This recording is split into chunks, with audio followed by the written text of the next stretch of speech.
उम्मत मुस्लिमा को जिस बारे में तशवीश है वो अशरफ आसिफ जलाली साहब के बयान के ऊपर है।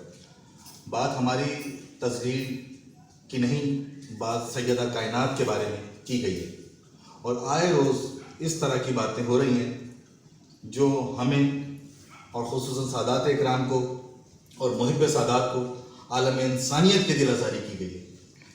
Tahseen Ahmed H Qureshi, advocate, supreme court of Pakistan. कानूनी नोटिस इनको भेजा है अशरफ जलाली साहब को, जो आप देख लें।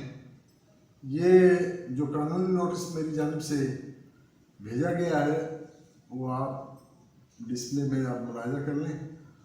दूसरा, मैंने उन्हें कहा है कि अगर आपने इस चीज़ की माफ़ी नहीं मांगी, इस गुस्ताखी की, तो पाकिस्तान के कानून की ताज़ीरात पाकिस्तान की दफ़ा 298 और 298C जिनकी उन्होंने खिलाफ वर्जी की है और वो जुर्म के मुर्तकिब हुए हैं।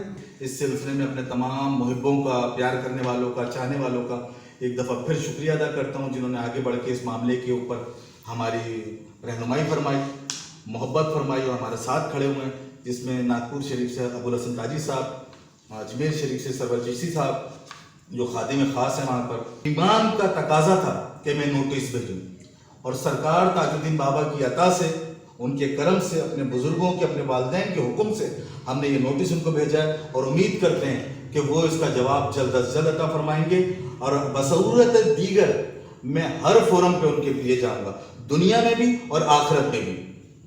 प्यार से जवाब दोगे, प्यार से जवाब देंगे। नफरत से जवाब दोगे तो हम उन हदों को क्रॉस करेंगे जिन हदों का आप तसव्वुर भी नहीं कर सकते, कानूनी तरीके से। बहुत शुक्रिया। वीडियो देखने का शुक्रिया। हमारा चैनल सब्सक्राइब कीजिए, लाइक और शेयर करें और घंटी के बटन को दबाना ना भूलिए। शुक्रिया।